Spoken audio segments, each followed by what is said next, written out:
Hello students, today we will be discussing on the rest topics of the first chapter, some basic concepts of chemistry. So let's get started. So first of all, we will be discussing on laws of chemical combination. The first law is law of conservation of mass. Okay, this law is saying the total mass of a matter in any chemical or physical process is constant. That means if I give you an example, like if a gram of capital A is reacting with small b gram of capital B to give and it is giving like c gram of capital C and d gram of capital D, then according to this law we can say that the total mass before the reaction, that means the total mass of capital A and capital B, that means small a plus small b gram, is will be equals to the total mass of the product, that means small c plus small d. Okay, so before the reaction the total mass, that is A plus B, will be equals to the after the reaction the total mass C plus D. So during a chemical process or in a physical process, no mass is destroyed or no mass is created. Okay, so this is the law of conservation of mass. That is the first law of chemical combination. Now let's discuss the second law. This law is the law of definite proportion or the law of constant composition. So this law is saying if a chemical compound uh, if a chemical compound will always have the same composition of elements or same combination of the elements in the same ratio irrespective of the source or method of preparation of the compound. Okay, so if there is a compound, the law is saying the compound formula or the ratio of the elements present in that compound will be same. It doesn't matter from where you are preparing it. It doesn't matter what is the source of the compound.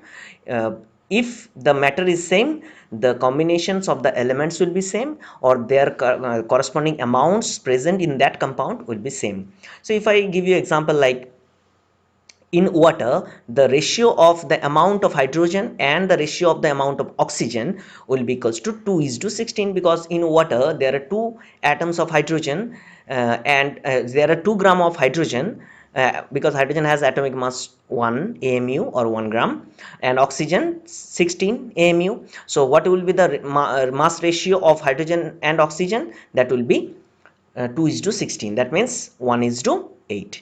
In carbon dioxide similarly, if we talk about the ratio of the amount of carbon and oxygen, then we would find the ratio of the amount of carbon is to oxygen will be equals to carbon is 12 gram 12 AMU and oxygen will be 32, because there are two oxygen atom in the carbon dioxide molecule. So 12 is to 32, that will give you the value 3 is to 8. Now if we talk about a compound like CuCO3, cupric carbonate, and if we talk about two different samples of cupric carbonate, one is natural sample that is obtained in natural resource, and one is synthetic sample that has been prepared in the lab. Okay, so if we talk about the percentage of copper and carbon and oxygen, we will find this type of percentage of these elements in the compounds cupric carbonate. Copper will be 51.35, carbon will be 9.74% and oxygen will be 38.91% in the natural sample of cupric carbonate. Now if we calculate the percentage of these elements copper, carbon and oxygen in the synthetic sample, we will find the same amount of copper, carbon and oxygen in this synthetic sample as well. Like in synthetic sample, percentage of copper will be same 51.35, percentage of carbon will be same 9.74 and oxygen will be same 38.91%. Okay, so that means it doesn't matter from where you are synthesizing the compound, it doesn't matter what is the source of the compound. If the compound is same, the corresponding amount of the elements present in the compound will be same. Okay, so this is all about the law of definite proportion or the law of constant composition. Now let's come to the third law. It's saying law of multiple proportion. The statement of this law is if two elements combine to form two or more compounds, then different masses of one element that combine with fixed mass of the other are in the ratio of small whole numbers. Okay, so if I talk about an example like hydrogen and oxygen, these are the two elements that are giving you two different compounds. One is water and another is hydrogen peroxide, H2O2. Now what is the amount of hydrogen and oxygen involved in the production of this water? 2 gram of hydrogen, okay, because H2, so 2 gram. Oxygen will be oxygen, this oxygen, there is only one oxygen atom, so it has mass 16 gram, and it will give you 18 gram of water. In the same way, hydrogen and oxygen are producing to are reacting to give you hydrogen peroxide, where hydrogen is present in 2 gram, oxygen 32 gram, and H2O2 has the weight, has the molecular weight 34 gram. Okay, now you see these two elements, hydrogen and oxygen, are combining to give you two different compounds, water and hydrogen peroxide. Now what's the law is saying? What the law is saying? The law is saying that if two or more elements give two different compounds, these are the two elements, hydrogen and oxygen, they are combining to give you two different compound, water and H2O2, then different masses of the same element that combine with fixed masses of the other. What is the fixed mass? Hydrogen has the fixed mass. In water it is present as 2 gram. In H2O2 it is present as 2 gram. Okay, so the fixed mass is for hydrogen, and what is the mass that is different in these two compounds? Oxygen has different mass in these two compounds. In the first compound, water, oxygen has mass 16 gram. In the second compound, it has 32, it is present as 32 gram, because it is O2, H2O2, there are two oxygen atoms, so 2 into 16, that means 32 gram. Now the now oxygen that is combining with the fixed mass of hydrogen, the amounts of oxygen will be in a particular ratio. That means the amount of oxygen in water is to the amount of oxygen in H2O2 will be equals to 16 gram is to 32 gram. That will give you the value 1 is to 2. Okay, and this will be a fixed ratio. Okay, that is not going to be changed in any condition. So this fixed ratio, this ratio will be always fixed, and that is according to this law of multiple proportion. Okay, now let's come to the fourth law, Gay-Lussac's law. This law is saying under constant temperature and pressure, the gaseous reactants bear a simple ratio of volumes with the gaseous products. That means if two elements are combining, or if two molecules are combining to give a new molecule or new compound, then the molecules that are present before that are reactant and the molecules that are product, they will always have a simple ratio of volume. That means in this reaction that you can see over here, that hydrogen is present in one volume, chlorine is present in one volume, and hydrogen chloride gas is present in two volume, because the coefficient is 2 before HCl, that is written here. So ratio of volume will be 1 is to 2. That means hydrogen is to chlorine is to HCl will be 1 is to 2. Okay, and this ratio is not going to be changed in any condition. Okay, this ratio will be fixed. Okay, so what is the condition for this law to be obeyed? The condition is the gaseous reactants, that means hydrogen and chlorine, and the product, that means hydrogen chloride, both all these reactants and products should be in the gaseous state. Okay, and they should remain in the same temperature and in the same pressure. Then we can say the ratio of volume of reactants and products will be constant. Okay, and if we talk about the second example, where nitrogen, 1 volume of nitrogen is reacting with 3 volumes of hydrogen to give you 2 volumes of ammonia. So what is the ratio that is going to be for this reaction? The ratio will be 1 is to 3 is to 2, and this is also a constant ratio. This will be constant in any condition, in every condition of constant temperature and pressure. So another important point that you have to look on, that this Gay-Lussac's law is nothing but the replication law of definite proportion. In the law of definite proportion, what was it saying? It was saying like the elements that are forming the compound will be always in a simple ratio of amount. So that this Gay-Lussac's law is also the same kind of law like law of definite proportion. Only the difference is that there in this law of definite proportion, the ratio of the elements the ratio of the elements of amount will be constant, and here the ratio of the elements in terms of volume is constant. So this is the basic difference between these two laws. Otherwise the main concept behind these two laws is same. Okay, Now let's talk about the fifth law, Avogadro's law. This law is saying that equal volumes of gases at the same temperature and pressure contain equal number of molecules. Okay, if some gases are present, and if the gases that are present are in the same temperature and are in the same pressure, and if the gases have the same volume, then they must contain same number of molecules.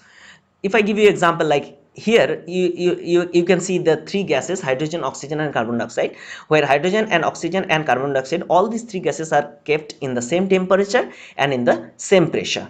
Okay, now and you can see from the picture also that the volume of hydrogen, oxygen and carbon dioxide is same. Okay, because they are kept in the same type of balloon. Okay, so if these conditions are maintained throughout a long period of time, then we can say that in these three balloons there will be same number of hydrogen molecules, same number of oxygen molecule and same number of carbon dioxide molecules. Why the number of molecules would be same for these three gases? Because all these three gases are in the same temperature, same pressure, and they will have the same volume, and they have the same volume. That's why the number of molecules for hydrogen, oxygen and carbon dioxide will be same. And this is all about this Avogadro's law. Now let's talk about this Dalton's atomic theory. Before coming to this concept, I would like to give you a short introduction behind this concept, that in earlier days, a scientist or the chemist, uh, they took a consideration that all matters are made of identical particles, that are the smallest particles, that are going to be the smallest particle in every matter, that are called atoms. Dalton's in his theory told and proved those theories, and give a bunch of statements that is known as Dalton's atomic theory. So let's discuss the statements of these theories, of this theory, one by one. So number one is all matter consists of indivisible particles that are called the atoms. Okay, and these atoms are the fundamental particles of each and every substance present in the world. Okay, number two is atoms cannot be created or destroyed during any physical or chemical change of matter.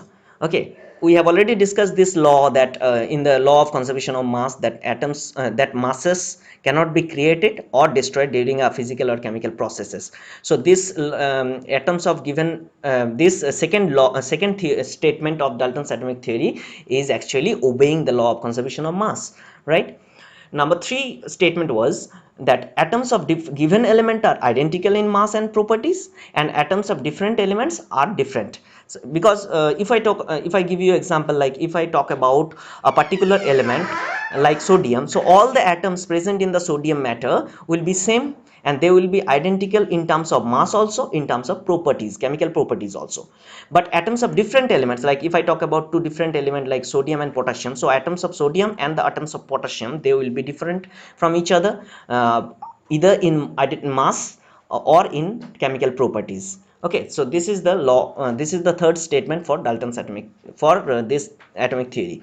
Number four statement was that atoms combine with each other in a simple ratio to form compound. That is also obeying the law of definite proportion, where we have already discussed that the elements that form the compound, that are going to be in a particular ratio of amount, or a particular ratio of mass. So the fourth statement of Dalton's atomic theory is actually obeying the law of definite proportion, right?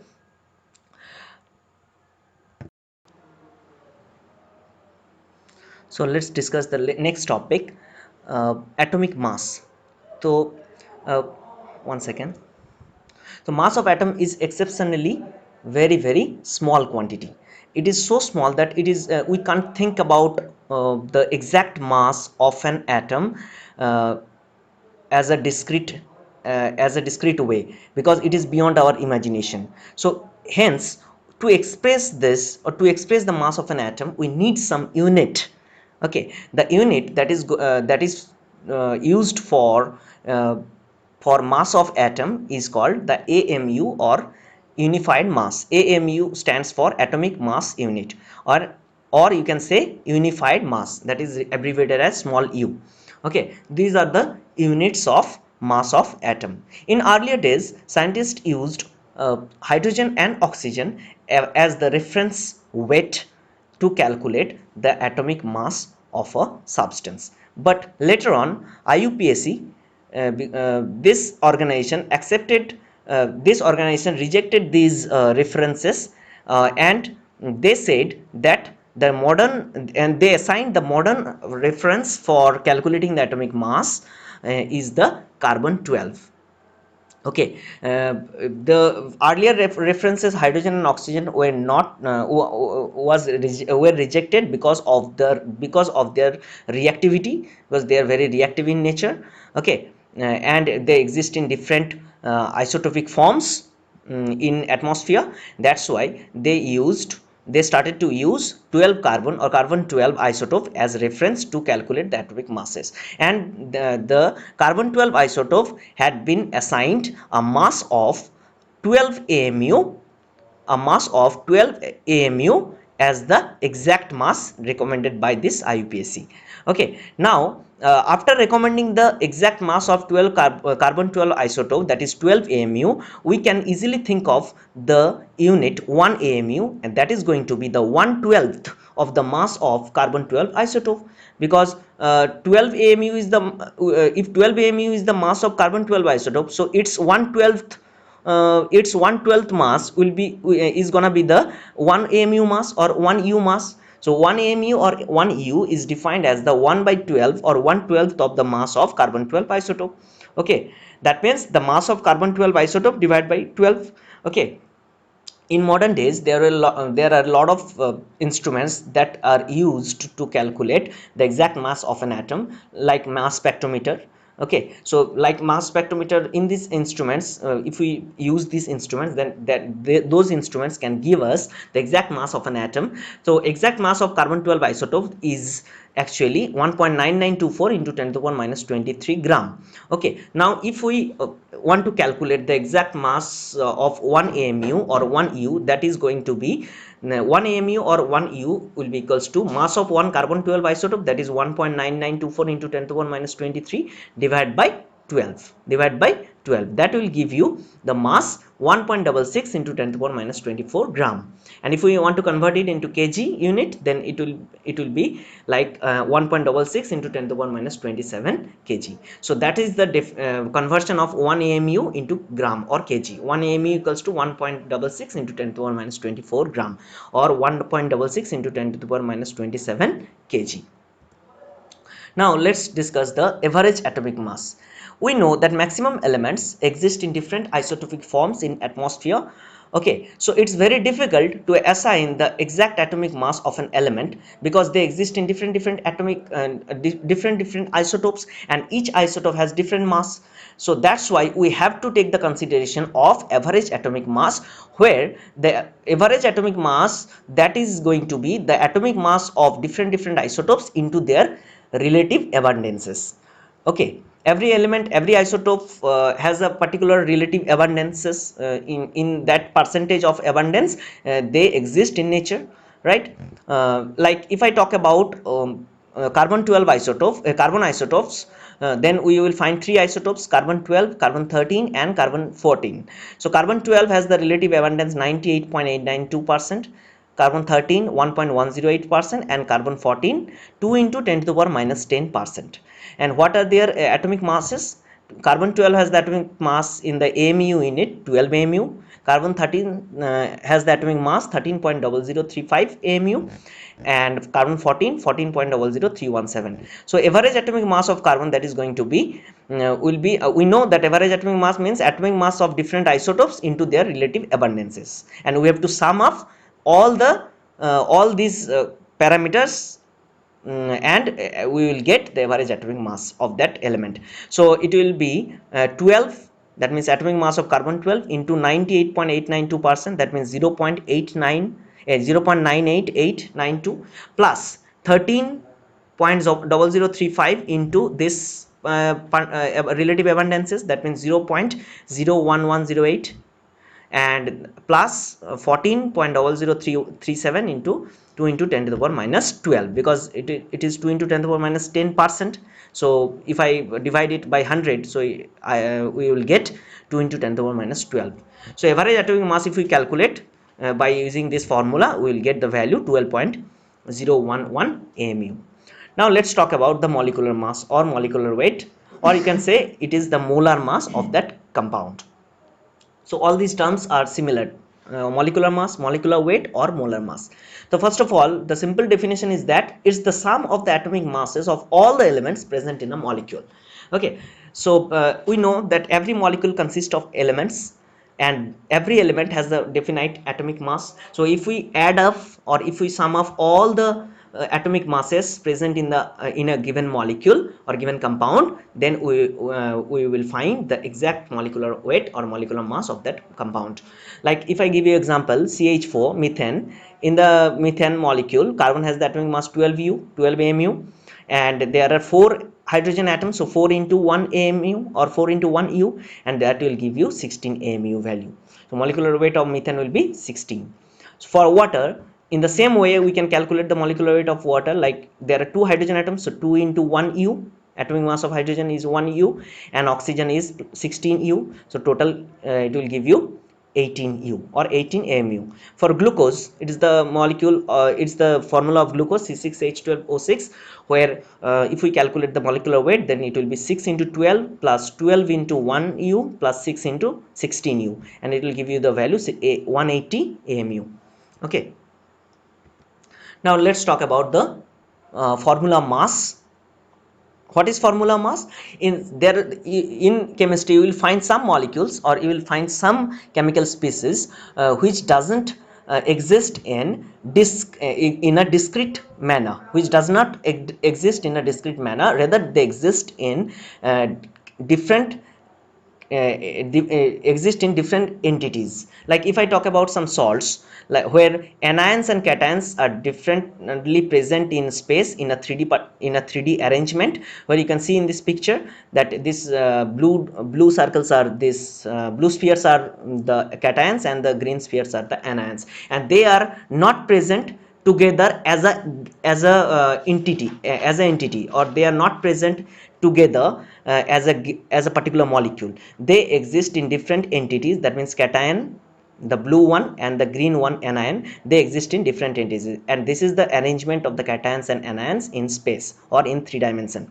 Okay, so for those types of chemical species which does not exist in a particular definite entity, for those we can consider their formula to calculate the mass of that compound, or they are called formula mass, because we use their formula to calculate their masses.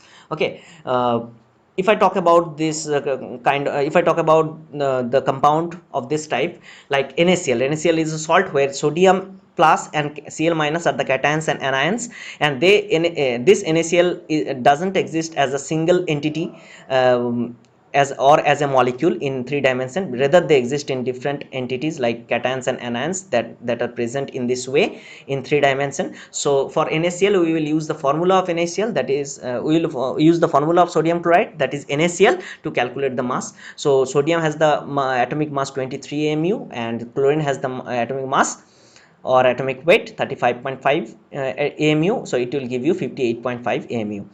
Okay, so now the concept of mole. So before coming to this concept, I would like to give you a simple introduction, a simple example where you can relate this concept with the concept of mole, because this is going to be the most important part or most important concept of of this first chapter. So every people express their words in simple and convenient way to you can say to save their time. Like if we go to the market, and if we want to buy some bananas, we used to go to the market and tell the shopkeeper, give me 1 dozen of banana, instead of saying give me 12 bananas. That means if we say a big number in a small and in a small way, in a simple way, then it will save a lot of time to us, and it will it will help the shopkeeper also to understand the language, or to understand the amount of the substance that we want to buy. Okay, so chemists also use the same type of uh, the same type of strategy to handle or to express a huge number of atoms and molecules, because because chemists always handle with matter, and matters consist of huge number of atoms and molecules. Okay, so to express the huge number of atoms and molecules in a simple and convenient way, they use the term mole. Okay, they use the term mole, where 1 mole of a substance signifies a definite amount of that substance. Okay, so what is that amount?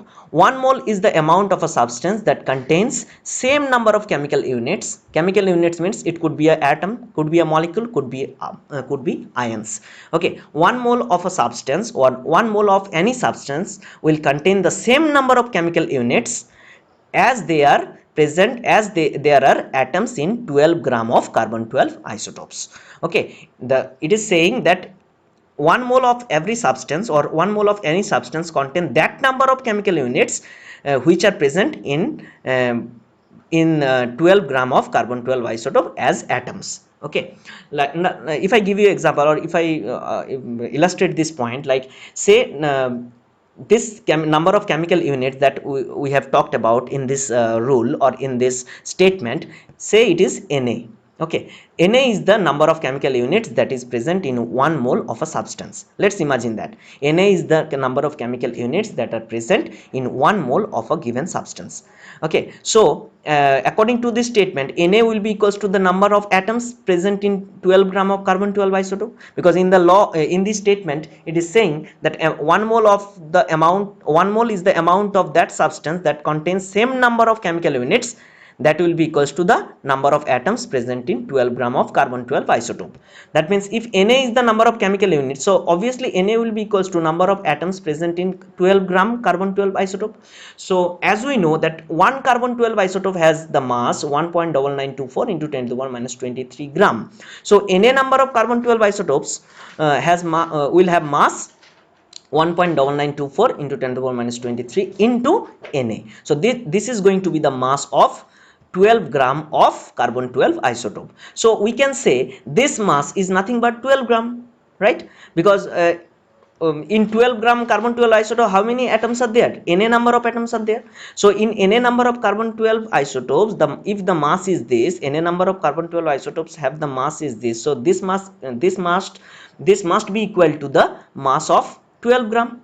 Okay, so if we equate them, then we will find the value of Na as 6.022 into 10 to the power 23.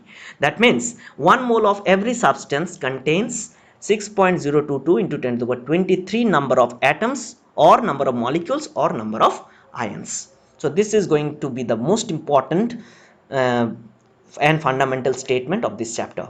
1 mole of every substance contains 6.022 into 10 to the power 23 number of atoms and molecules or ions. So if I give you example, like 1 mole of hydrogen atom means 6.022 into 10 to the power 23 number of hydrogen atoms. 1 mole of hydrogen molecule, same amount, 6.022 into 10 to the power 23 molecules of hydrogen. 1 mole of carbon dioxide means 6.022 into 10 to the power 23 molecules of carbon dioxide. 1 mole of electrons means also 6.022 into 10 to the power 23 number of electrons. 1 mole of sodium ions equals to 6.022 into 10 to the power 23 number of sodium ions. So 1 mole of every substance contains this number of this 6.022 into 10 to the power 23 number of atoms or molecules or ions or electrons or any other chemical species. Now, by this concept of mole, we can easily express a huge amount or huge number of atoms, molecules or ions in a simple and convenient way, and that is the mole. Okay, so 1 mole of every substance, whether it is electrons, whether it is molecules, whether it is atoms, whether it is ions, it will contain 6.022 into 10 to the power 23 number of the chemical entities.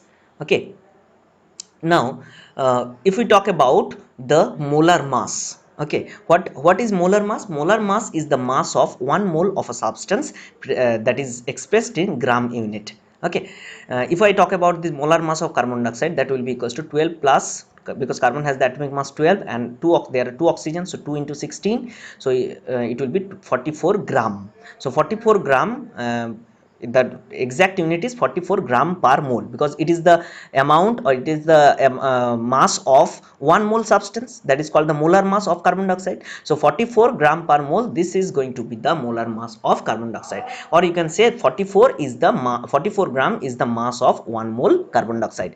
So similarly, molar mass of NaCl will be equals to 23 plus 35.5 equals to 58.5 gram per mole. So that is equals to the mass of 1 mole NaCl.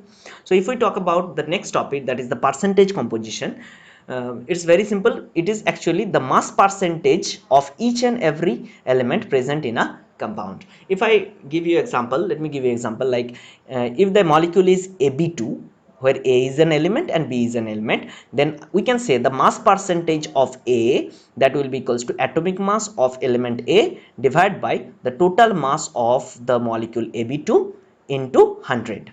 That means basically we are calculating the mass percentage or atomic mass percentage of the element A.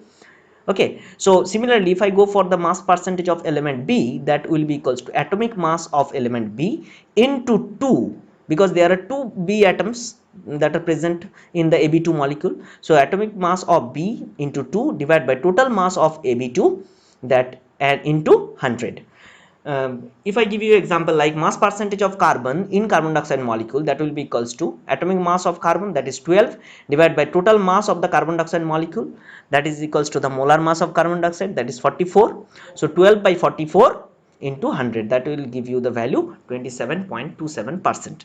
Similarly, if we calculate the mass percentage of oxygen in carbon dioxide molecule, then we will find the oxygen has atomic mass 16. There are two oxygen atoms, so total mass of oxygen is going to be 2 into 16 divided by the total mass of the carbon dioxide molecule, that is 44 into 100, that will give you the value 72.72%. So mass percentage of oxygen in carbon dioxide is 72.72%, and carbon in carbon dioxide is 27.27%. So this is all about the important topics of this some basic concepts of chemistry, the first chapter of class 11.